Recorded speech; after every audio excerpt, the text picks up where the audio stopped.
আমরা যে বিষয়গুলোতে নতুন বাংলাদেশের জন্য একমত হয়েছি সেই বিষয়গুলোকে যদি টেকসই করতে হয় তাহলে নতুন সংবিধানের বিকল্প নাই। একটা অপরিপূর্ণ ডকুমেন্ট আমরা পেয়েছি যেটা আমাদেরকে আর আশাব্যঞ্জক রাখতে পারে নাই।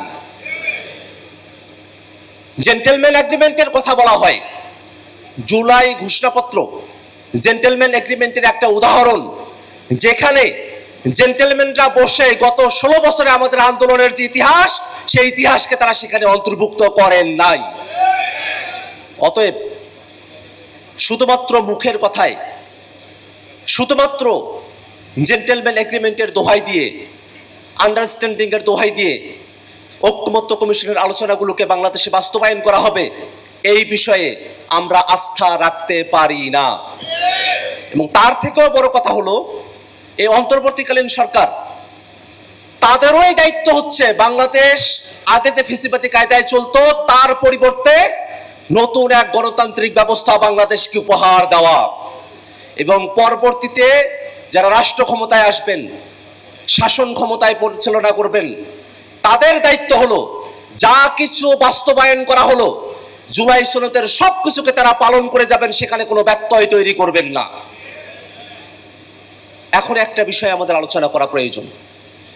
ঐকমত্য কমিশনের দ্বিতীয় দফার বৈঠকে আমরা যে বিষয়গুলো নিয়ে আলোচনা করেছি, সংবিধানের মূলনীতি থেকে শুরু করে নিয়ে সংবিধান সংশোধন, প্রধানমন্ত্রী, রাষ্ট্রপতি, সংসদের গঠন, উচ্চকক্ষ, বিচার বিভাগ, জরুরি অবস্থা, এই প্রত্যেকটা বিষয় সংবিধানের সঙ্গে ওতপ্রোতভাবে জড়িত বিষয়।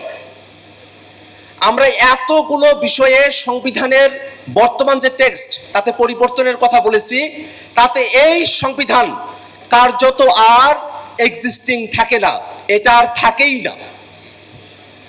আপনারা যারা ঐকমত্য কমিশনের আলোচনাগুলো ফলো করেছেন তারা একটা জিনিস একটু করে দেখবেন, বিশেষত তাদের কথায় যারা শুধুমাত্র সংশোধনীর কথা বলেন, যে বিষয়গুলোতে সংশোধনী আনানোর কথা বলা হয়েছে এই বিষয়গুলোকে বর্তমান সংবিধানের সঙ্গে একটা মিক্সড ভার্সন আপনারা করে দেখেন যে এই সংবিধানের আর কতটুকু বহাল তবিয়তে থাকে। এই সংবিধানের বড় অংশটাই আর বহাল তবিয়তে থাকে না, কিন্তু একটা জিনিস থাকে, সেটা হলো সংবিধানের বেসিক স্ট্রাকচার।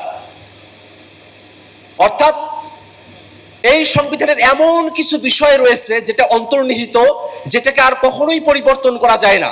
এবং সেই দোহাই দিয়ে ইতিপূর্বে বাংলাদেশের সংবিধানের সংশোধনীগুলোকে হাইকোর্টে চ্যালেঞ্জ করা হয়েছে এবং কোর্ট কিন্তু সেগুলোকে বাতিল ঘোষণা করেছে। আমরা যে বিষয়গুলোতে নতুন বাংলাদেশের জন্য একমত হয়েছি সেই বিষয়গুলোকে যদি টেকসই করতে হয় তাহলে নতুন সংবিধানের বিকল্প নাই। বন্ধুগণ, এই কারণে জুলাই সনদ বাস্তবায়নের বিষয় নিয়ে যখন আমরা আলোচনা করি তখন আমাদেরকে ইতিহাস থেকে শিক্ষা নিতে হবে। এই অন্তর্বর্তীকালীন সরকার তাদের এক্সিট পয়েন্ট তাদেরকেই খুঁজে বের করতে হবে।